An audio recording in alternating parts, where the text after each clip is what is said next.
Sorry it's been so long since I last made a video and published it. I have no excuse. I just gonna be eating a couple of breakfast wraps. It's about 10:45 p.m. right now, but I like to eat breakfast wraps for dinner.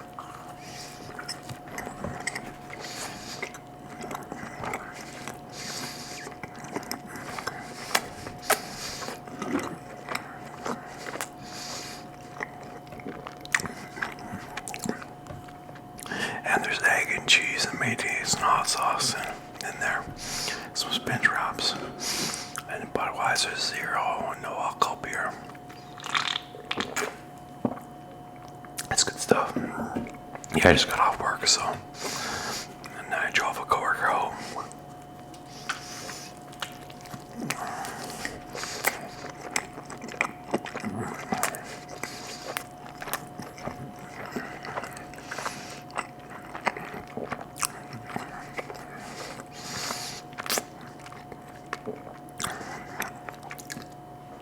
I'm hoping I can get this video to be 20 minutes long, or at least I like my videos to be that length, but yeah, it just, but I don't have too much to say, but I was talking in my last video about maybe going off my medication, and then I didn't do that, so I stopped the medication.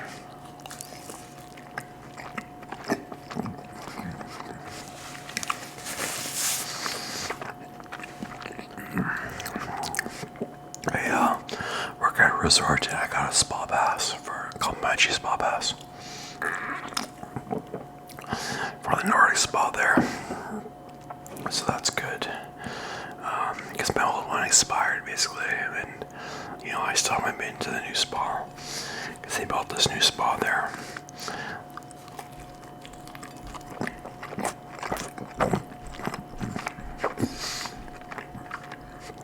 And I really should go there so that I can sell it and stuff like that. Remember a previous coworker who no longer works with us really knew the different things about how you go from one hot pool to the cold plunge pool, back to the hot pool, and what that does for your body and stuff like that, the benefits. And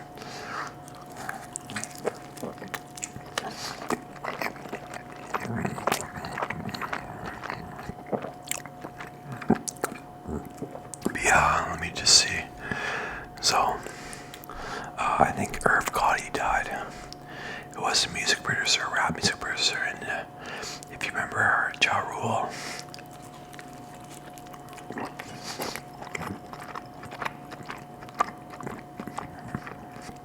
if you're in your early 20s, you might not remember Ja Rule, but he used to put a lot of hits, and Irv Gotti was that guy's music producer.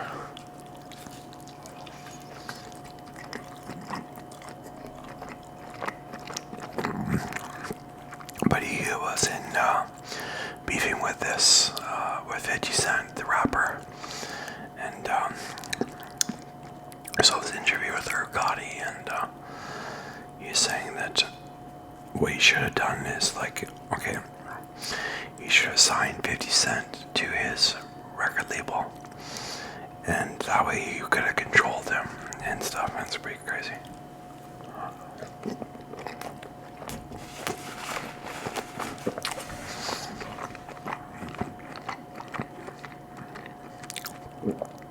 He said that by not signing him to a record label, 50 Cent went off and worked with Dr. Dre and got signed to Dr. Dre's record label. And Dr. Dre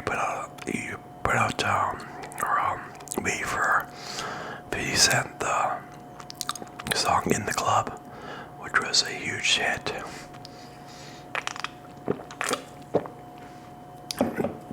So yeah, but it's pretty crazy how vicious some people can be in the music industry and stuff.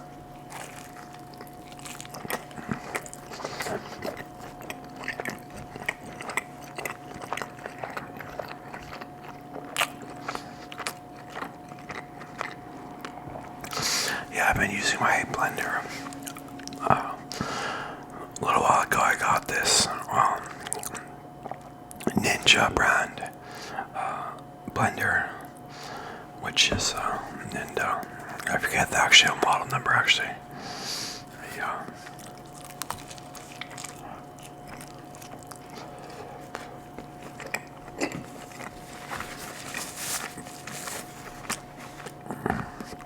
But I've been making some green smoothies with some blueberries, and the weather blender is working out pretty nice, and it blends the ingredients really smoothly. And it's just a great way, in my opinion, to get your greens. It's by using a blender.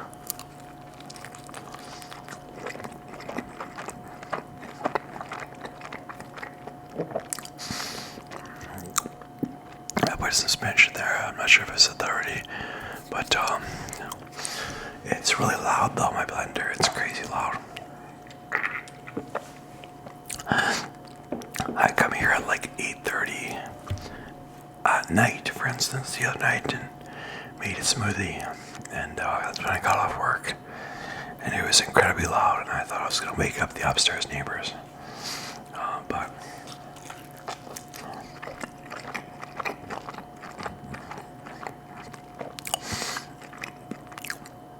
because I know they go to bed early, because I come off my shift sometimes at like 6:30 a.m. work the graveyard shift, and I'll come home and I'll hear them upstairs getting ready for work, I guess. So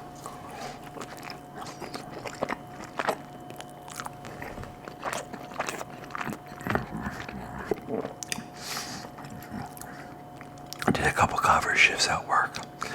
Cover shifts is like,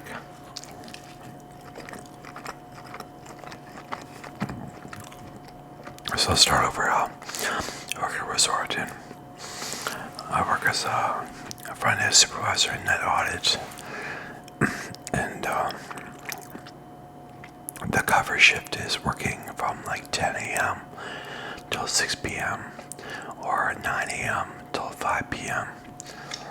And it's kind of to help with two things: to help with the checkouts and to help with the check-ins in the resort.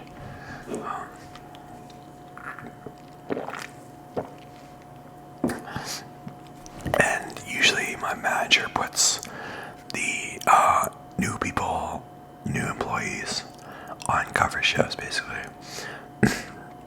It probably is the easiest shift. You doing the 6 a.m. shift, when you start at 6 a.m., you have to do a lot of tasks. Different tasks like posting the shuttle bookings, if you do shuttle service at work.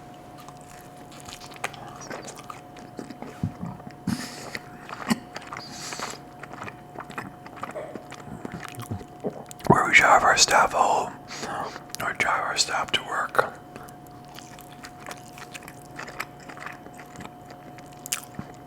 For a small fee, like a $3 fee each way.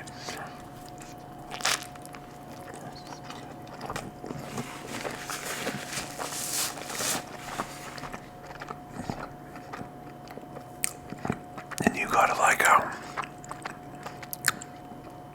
the reg cards, so like the sign-in sheets, basically, where people agree to no smoking, no pets, and stuff.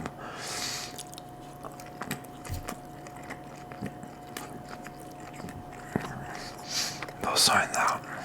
Well, of course, you start with a big stack of paper of the sign-in sheets. There could be like 70 sign-in sheets for if there's a huge check-in that day. And of course, we gotta fold them and put them upright and put them with a paper clip in a tray, or else they'd be like impossible to find. And like if you just let them as a big stack of paper, so yeah, in a timely fashion, and the customers, of course, would get mad. Of course, that'd be hell for the staff as well. So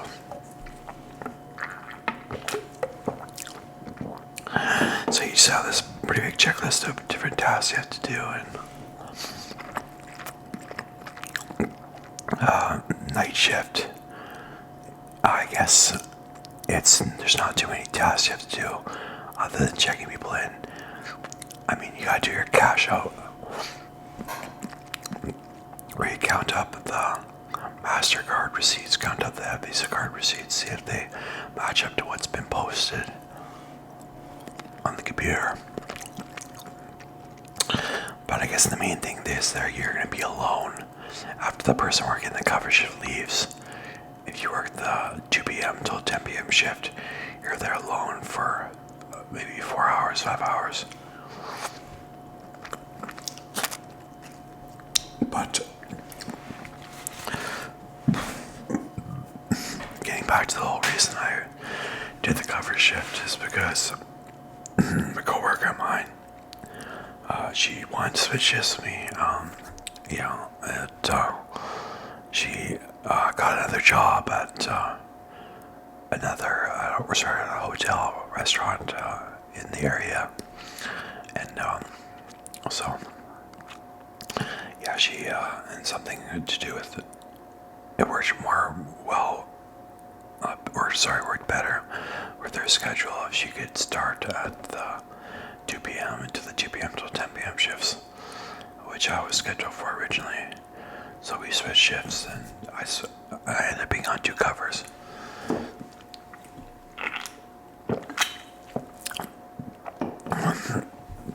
You're probably wanting to punch me in the face right now. It's so boring.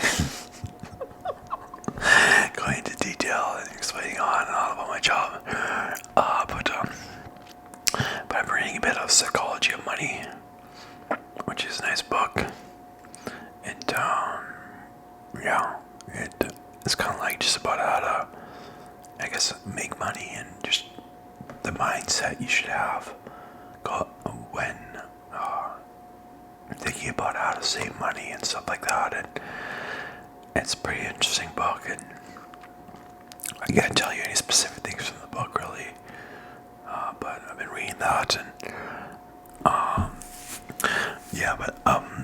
our T4s are out in Canada.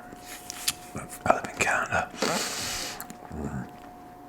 We have this document called the T4, which employers give you around tax season, and you can submit that to an accountant, and then you can get a refund back on your income tax. Or if you worked a lot, then maybe I forget if it's either you don't pay anything in the income tax, like you already did pay it when you were taking off your paychecks, but for your T4 and the tax season, I forget if it's that you don't have to pay anything or you have to actually pay money towards that, more money. But I will just get a refund on my income tax,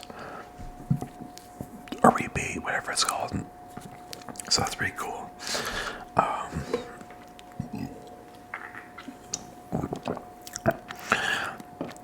Luckily my dad will do that for me. He does the accounting stuff, and I restarted a bank account of mine. It's a high interest savings account, and the interest rate's only about 2.5% or something like that, but you can, it's not like a TFSA or a tax-free savings account where there's like a GIC, guaranteed investment certificate, like where you can't take your money out of there easily and stuff like that. You can take your money out of this very easily, and so, but the interest rate isn't super high. But I started it again,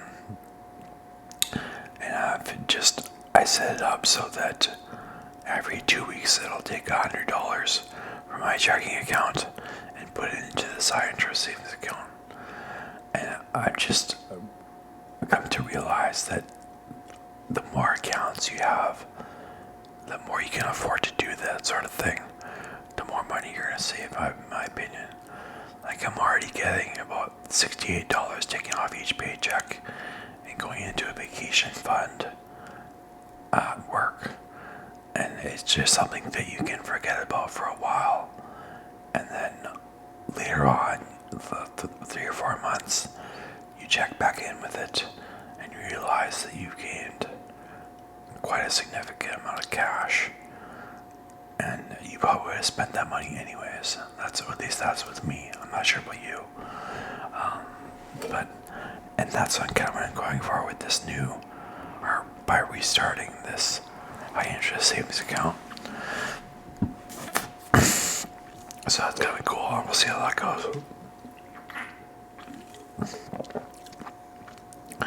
Yeah, I mean, I got the raise at work, and I was figured that you can be sort of like go with the lifestyle inflation. I think they call it. I'm trying to think of the right term. But when you basically just start making more money, and then you just start living a more lavish lifestyle where you start spending a lot more money on things that you don't necessarily need, and you can do that, and then you won't be saving any more money. Or you can, when you get a raise, when you get a new job, you can just start saving more money, which is what I'm sort of aiming to do. I might increase my cell phone data, which would give me, because the Wi-Fi at work on my phone isn't that great, and I keep running out of data on my phone. It's easier to be on data on my phone, which, I mean, I'm not even supposed to be on my phone at work, but I mean, now, so I might do that and get a more expensive phone plan, but I'm trying to just, instead of starting to buy a whole lot more stuff, is just to go ahead and just start saving more money. Yeah.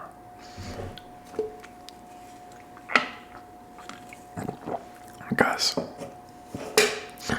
I don't know, I'm thinking about getting a rental property or something like that. I'm not totally sure. I don't know too much about that. And I don't know if my income is high enough to qualify me to get a mortgage on a house. But I mean, I think owning a business would be sweet.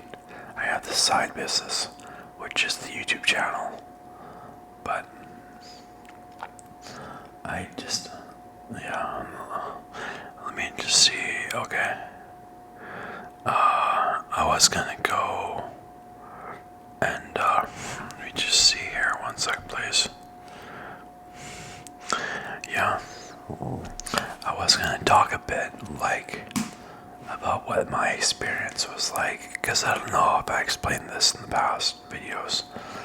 In the psychiatric ward that I was admitted to about 4 years ago, and yeah, I guess I'll talk about that now. There's some things that I cannot say about it because I shouldn't reveal what an individual was acting like necessarily when they're in the psych ward, because it's kind of like private. I don't want to put them on blast, so to speak. But about 4 years ago, I was having some suicidal thoughts, and I was worried about my mental health, seriously. And so I was seeing a psychiatrist at the time, and I asked to be admitted to the psych ward in a hospital. And at first he didn't want to, but then he was like, you might feel better afterwards. So he made the call, and they said, yeah, we'll take him.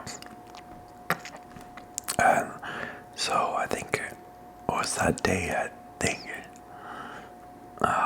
I went over to the hospital.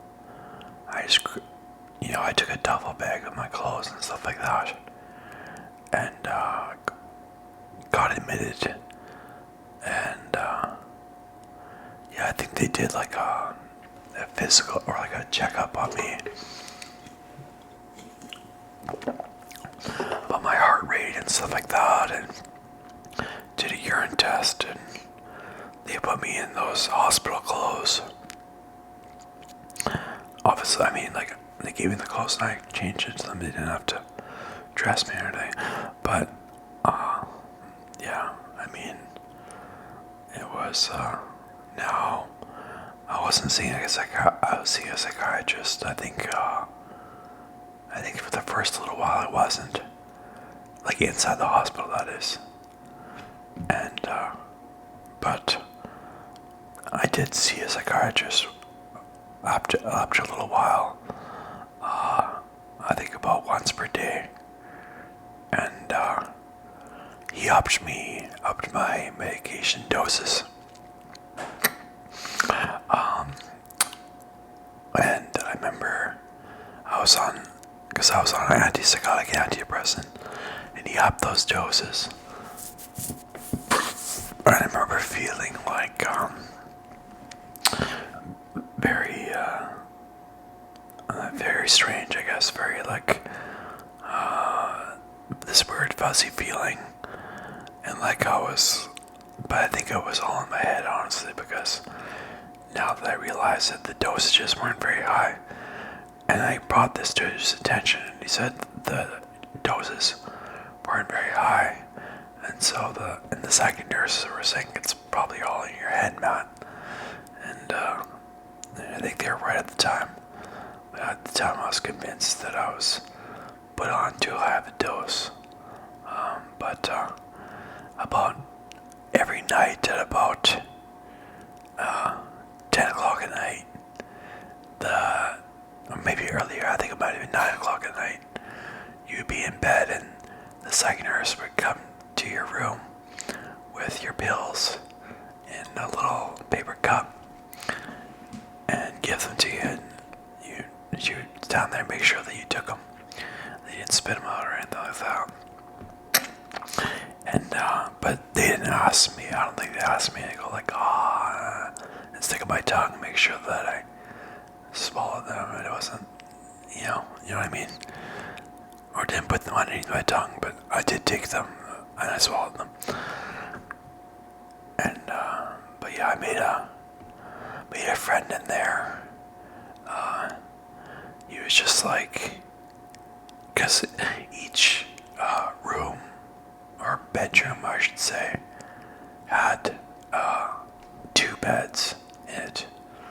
So I got this guy moved in with me, and we were each lying there in our beds, and he's like, "Do you mind talking, Matt?" And then he's like, I was like, "Yeah, sure." And like we started talking, and he was a nice guy, and he was kind of talking about how he got in there to the psych ward and stuff like that. And yeah, I mean, it was and I would be like, for instance, in the daytime, he would like come looking for me, just like check up on me and say hi, and that was kind of nice of him. And he used to be like, yeah, Matt, I was looking for you, blah, blah, blah. And yeah, but we got along quite well. And I think it was every Friday, one of the guys would make popcorn for the people in the psych ward, which was cool. It was like not just popcorn in a bag, but popcorn in a popcorn machine, and they give it to you in a brown paper bag, and it was very buttery and maybe salty as well, and it was high quality popcorn. It was nice. But yeah, they would bring you the meals directly to your room, which was cool. And after you're finished, you would have to go and there was like what do you call it? A shelf, or like a cabinet, or rather a cabinet. There was like metal and had these slots in it. You have to go put your tray back into this cabinet, and so they could take away your trays. And but yeah, that was good stuff. The food was pretty good. Some of it I thought maybe it wasn't great, but most of the meals there were quite nice. I found I was eating pretty well there, and it was 3 meals a day: breakfast, lunch, and dinner, and then a snack at about 9 o'clock or 9:30ish, which would be like a muffin and like a juice box of some kind, and they got good muffins there. A guy was in there with, not my roommate, but said the muffins would stick to your top of your mouth, which is kind of true. And he didn't like the muffins that much, but in the psych ward there was this a sunroom. It was all glass windows, basically, or like 3 of the walls were just like big glass windows, and it was on the same side of the building as the sun would hit, and it got nice and warm in there and sunny, and there was 4 chairs in there, and there was I remember, and you were only allowed, I think, 4 people in there at a time, and yeah, I mean, I was in there a hell of a lot. A lot of people were in there a lot, and it was a good time. And there was some people in there are patients, and they started singing "The Spirit in the Sky." I forget who the band is that sings that, but it's like kind of an older song. But it goes like, "I want to go to the spirit in the sky. It's where I'm gonna go when I die. When I die, lay me to rest. I'll go to the place where the best." So, yeah, it's good stuff. And they were singing that. I kind of danced to that. But yeah, we had. There was a TV on the sunroom, but in another room there was a TV you could watch. There wasn't any TVs in your rooms, but yeah, so you could add some decent programs on sometimes. And remember doing a lot of like coloring and stuff.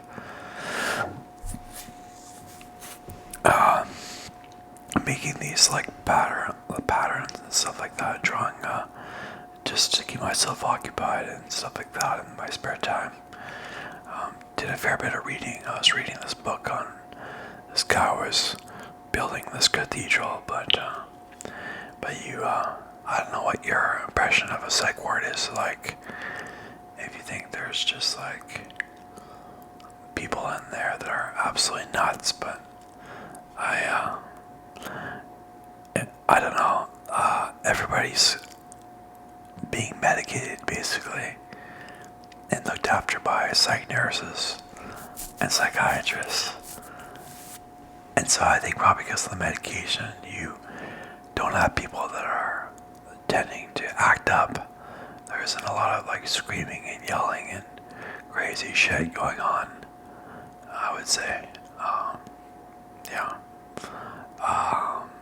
But at the time I was quite worried because I had some worries on my mind because I owe my parents a lot of money, and so I was worried about my debt pretty much every day.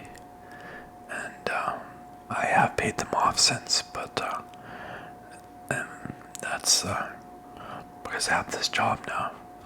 But I remember, doing a fair bit of worrying, unfortunately. But I remember in the psych ward you weren't allowed to have a cell phone charging cable because you could use a cable maybe to hang yourself in your room. So that was an interesting thing. If you wanted to charge your phone, actually, yeah, I was thinking they could do wireless charging, but I guess that requires a cable too. You have to plug that into the wall with the cable and stuff like that. So, yeah, but you had to take it to the nurse's office, your phone, and get them to charge it for you and then pick it up later. So there was Wi-Fi in there, I believe. And, but, yeah, I'm pretty sure there was Wi-Fi. And I didn't make any YouTube videos, I don't think, in the psych ward. I probably should have if I took a break. I was in there for, I think, 3 weeks. And I wanted to go home sooner. And at the time, I was like, asking my psychiatrist, like, can I go home? And he's like, I don't think you're ready yet, and stuff like that. But Yeah, but basically, but I remember what he said to me was basically that regarding the suicidal thoughts, I think he said it was agency or something like that. Like, he says basically like you have control over your body and what you do with it. So it's like, I mean, don't do it, but you have complete control over your what you do with your body. Yeah, I don't know how to explain it really, but it's like, yeah, your mind is not able to control you to the extent that you're just gonna go and off yourself. That's a decision that you would make, and that's a decision that nobody wants you to make, and that's a decision that you don't have to make. So, but I remember there was activities, like, for instance, there was this like toy that would, it was like on wheels, and it had this net, and it would move back and forth. It was like motorized, and you had to try to like throw a ball into the net and stuff like that. And there was these different games that we were playing. We were playing this one game where you had to, like, I think it was throw a ring onto a hook or something like that. And I remember, like, I was so bad at it, and then this guy who was at least 8 years old came up and started like making point after point after point right in front of me. And it's like, yeah, I mean, I don't want to sound ageist or anything, but I mean, yeah, you would think maybe I would be better at applying. He's probably like 85 years old or so, more better at that than him, but he was better at that than me. And I remember he would get prizes if you won, like chocolate bars and stuff like that, if you won one of the games. And I remember I was given a prize just because I didn't win anything. Basically, it was just, I forget what he said. The activity coordinator, he was basically like, you can get Matt a prize because he had some nice way of putting it so that he didn't feel bad. But yeah, I got him because I couldn't win at any of the events. Basically, it's so bad. I don't know what was in the but I remember yeah, but let me just see. But yeah, I went there for about 3 weeks, and there were some guys in there that were like wanting to get the hell out of there, and because it's not so easy to leave the psych ward. Even if you want to leave, the door is locked. Yeah, like you can't just, you need a nurse to like open the door for you. And but there was, yeah, one guy in there, and yeah, I mean, I don't know, it's like, I want to just go into these stories, but I don't know if I should be really revealing people's, but there's just like some people where we felt like they were in there for the wrong reasons, and they got forced into there by a family member who was basically saying like, this person's mentally unstable, my family member's mentally unstable, so like they called the cops on them, and they got them thrown into the psych ward and stuff like that. And I remember, so there was that. There was at least 3 people that I met that we thought they were in the wrong place, and but you meet a lot of like pretty normal sounding people in there, intelligent people, normal sounding people. They have some mental issues, but basically it has been they're pretty much stable due to the medication and due to perhaps the therapy as well. And